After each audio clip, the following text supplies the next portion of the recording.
The greatest fear isn't that MH370 crashed. The greatest fear is that MH370 was stolen, and the world watched it happen in slow motion. For nearly 12 years, that single question has operated like a slow, psychological gravity well, pulling down every fact, every theory, and every shred of satellite data into a spiral of agonizing ambiguity. A Boeing 777, one of the most dependable, technologically robust airframes in commercial history, doesn't simply vanish from the sky. Yet on March 8, 2014, with 239 souls aboard, that is precisely what happened. It was the vanishing act that redefined the limits of modern aviation mystery. And now, after more than a decade of false leads and crushing disappointment, the hunt is on again, fueled by a renewed political will and a critical technological upgrade. This new search is not merely a rerun. It is a surgical strike targeting an anomaly that the world's most extensive, most expensive prior effort failed to resolve. Flight 370 of Malaysian Airlines took off from Kuala Lumpur just after midnight, bound for Beijing. The flight plan was routine, charted for roughly 6 hours. 40 minutes into the flight, something fundamental broke the contract with the air traffic control system. At approximately 1:21 a.m. local time, the aircraft's secondary radar transponder, the device that communicates identity, speed, and altitude to civilian radar, stopped transmitting. The cockpit had gone silent, or rather, it had become selectively mute. Initially, the global consensus suggested a catastrophic, instantaneous failure, but the shadow data, the information captured by systems never designed for public scrutiny, told a far more complex and, frankly, disturbing tale. Military radar tracks, later reluctantly released and pieced together, showed that MH370 did not simply fall out of the sky. Instead, it executed a precise, deliberate sequence of maneuvers. It made a hard turn back towards the west, flying directly across the Malaysian peninsula, a ghost on military screens that few immediately recognized. It then veered south, entering the vast, unforgiving expanse of the southern Indian Ocean. The plane's movement was inconsistent with an incapacitated crew. It was the signature of control. This inexplicable, controlled diversion immediately escalated the situation from a search and rescue mission to a criminal investigation. Yet the initial hunt was crippled by geographic confusion.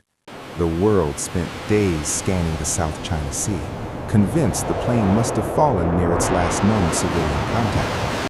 The key to the eventual, agonizing shift in focus came from an unexpected source: the faint digital handshakes exchanged between the aircraft's automated systems and a British telecommunications satellite network, Inmarsat. This satellite data, the so-called ping rings, did not contain navigational coordinates, but rather timing signals indicating the distance between the aircraft and the satellite network at specific hours after the transponder went dark.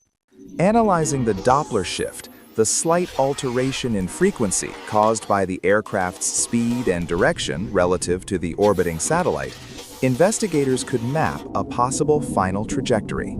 The conclusion was horrifying.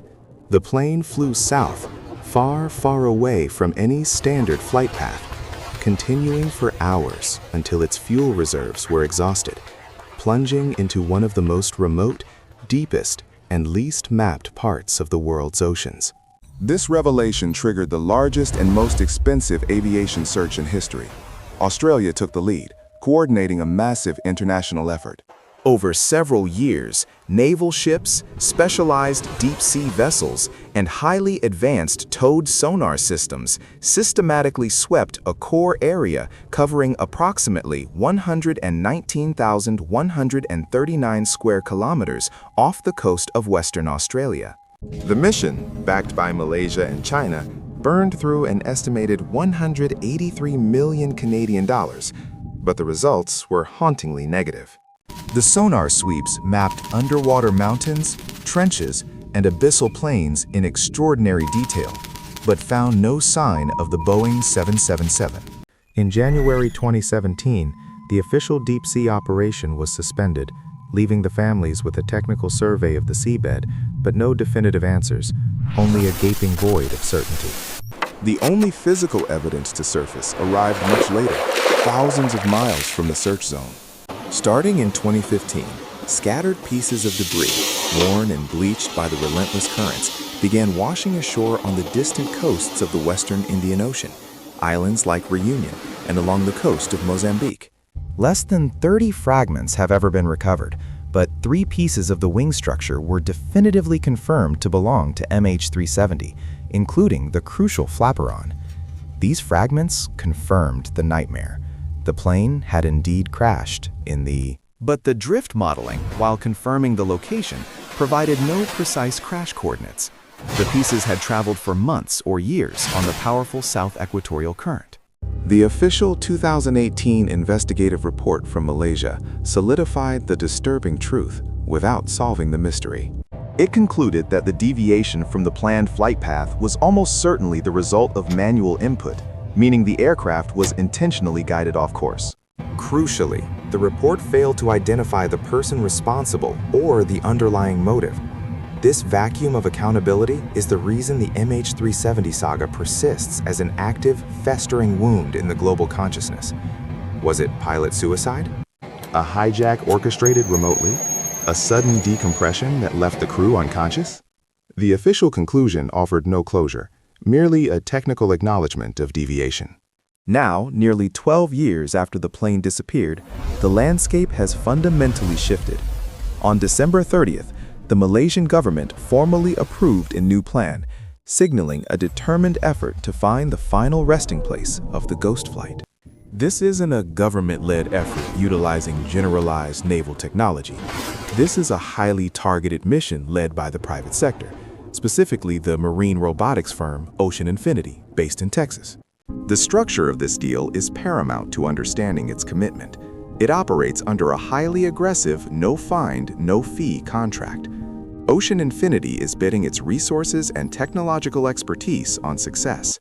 According to reports, they stand to receive up to $70 million USD, but only if they locate the aircraft's fuselage or the critical flight data recorders. This financial structure minimizes risk for the Malaysian government while maximizing the incentive for the contractor to succeed. What differentiates this new attempt from the massive, sprawling search operations that preceded it? Primarily, the scale and the sophistication of the analysis used to define the new search box. The 2026 effort is not revisiting the entirety of the previously mapped area. Instead, it is focusing on a much smaller, intensely scrutinized zone, approximately 15,022 square kilometers. This refined target zone is the product of continuous academic and expert analysis, incorporating updated Inmarsat data modeling, highly complex refinements to the drift analysis, and the inclusion of new forensic evidence which suggests a narrower potential fuel exhaustion window.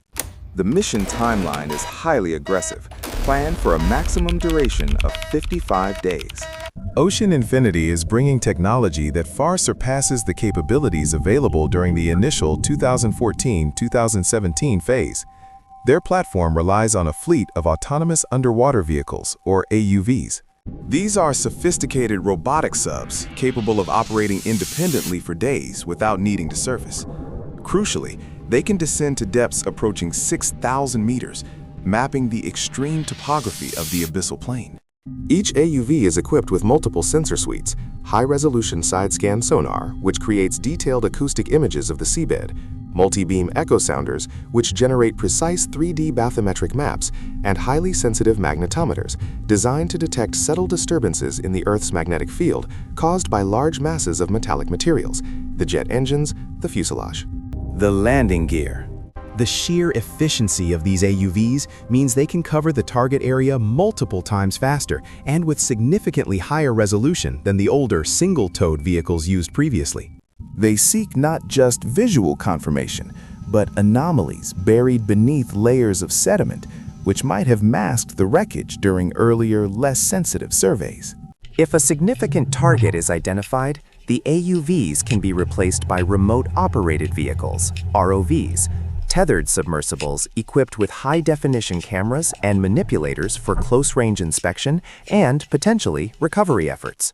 It is worth noting that Ocean Infinity conducted a private search in 2018 using similar technology but based on older data analysis, which also came up empty. This time, the company and the governments involved believe the computational models have matured to the point where the probability of success is meaningfully higher. The focus is no longer on a vast potential area, but on the precise endgame coordinates where experts now believe the plane finally succumbed. For the families of the 239 individuals lost, this latest announcement is not just news, it is a seismic emotional event, a fragile burst of hope tempered by over a decade of devastation. The pressure exerted by groups representing victims from China, Australia, and around the world has been relentless, driven by the profound need to know why the plane turned south and who was responsible for that final, unauthorized trajectory. The search for MH370 transcends a simple recovery mission. It is an investigation into a fundamental security breach, a successful evasion of global air defense and traffic control systems that has yet to be fully explained or corrected. Finding the wreckage and, more critically, recovering the flight data recorders and the cockpit voice recorder would not just provide closure, it would provide the final, definitive answers to the most enduring operational mystery of the 21st century. The clock is ticking on the 55-day mission window. If Ocean Infinity succeeds, the $70 million will be the smallest price paid for the truth. If they fail, the Malaysian government and the world will be forced to conclude that the great ghost of the southern Indian Ocean remains impenetrable, cementing MH370's status as the definitive, unsolvable enigma of modern travel. The fate of MH370 may be sealed by corrosion and the crushing weight of the deep, but the answers it holds are vital for every passenger who boards a plane tomorrow. But what if the black box is recovered and reveals a scenario so disturbing, so unprecedented, that governments choose to bury the details? Next week, we will analyze the evidence that suggests the truth about MH370 may be considered too destabilizing for public release, regardless of what the search finds.